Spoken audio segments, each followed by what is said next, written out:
Défenseur de la souveraineté africaine, panafricaniste et engagé pour la liberté et la justice, Nathalie Niam est avec nous. Bonsoir. Bonsoir. Soyez les bienvenus. Merci de m'inviter. Alors, on peut dire que c'est le grand retour au Burkina Faso après plusieurs séjours. C'est ça, en effet. Je suis venue d'ailleurs dans le cadre de ce qui va se passer demain au lancement, ensuite pour la collecte. J'ai accompagné le projet et toute la grande équipe du CMTS dans cela. Okay.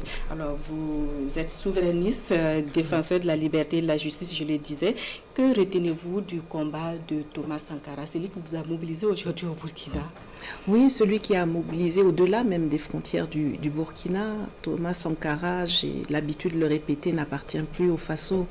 Il appartient à l'Afrique, il appartient même au monde. C'est une figure qui, partout dans le monde, incarne la volonté de s'assumer soi-même, de s'autodéterminer, qui incarne la dignité, le fait de vouloir reconquérir et nous redonner notre dignité.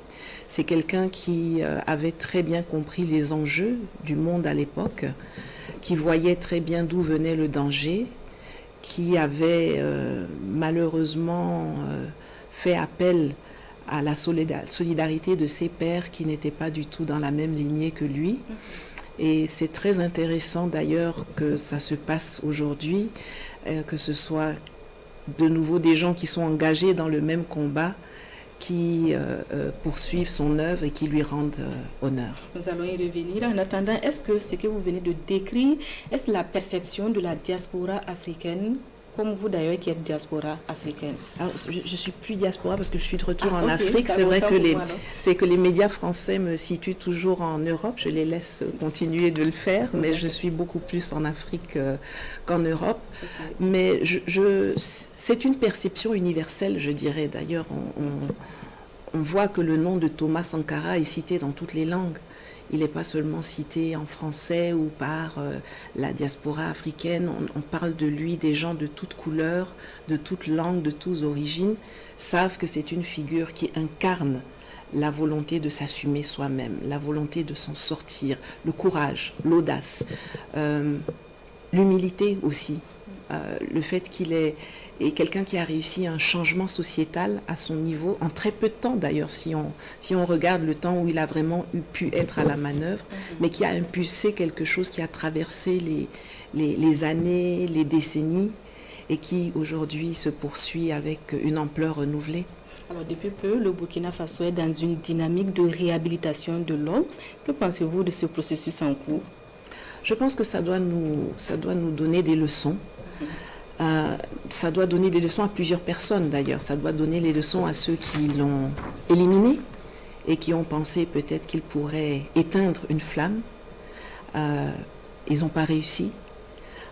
J'entends beaucoup de gens dire qu'aujourd'hui, le capitaine Ibrahim Traoré, c'est le nouveau Sankara. Je ne pense pas que ce soit le nouveau Sankara. Je pense que c'est le capitaine Ibrahim Traoré, mais que la flamme s'est transmise. Et c'est une leçon que l'on doit tous intégrer.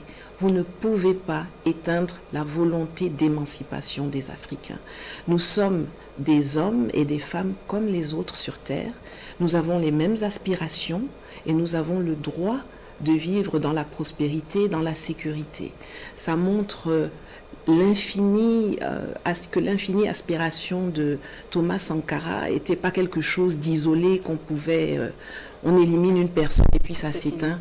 Ça traverse les années. Dit, tu es Sankara et des milliers de Sankara naîtront. Et ils seront encore plus décidés à le faire, d'autant plus déterminés qu'ils ont appris de l'histoire. Et on le voit très bien aujourd'hui.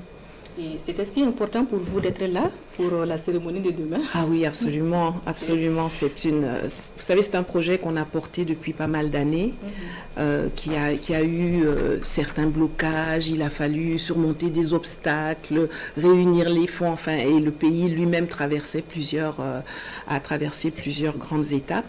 Et donc, être là demain, un 17 mai, on vient d'écouter, c'est une date symbolique aussi. Et l'être dans le cas présent avec la constellation actuelle qui est au Burkina et dans l'AES, c'est une fierté sans fin. Donc, nous vous souhaitons un très beau séjour à Ouagadougou, au Burkina Faso.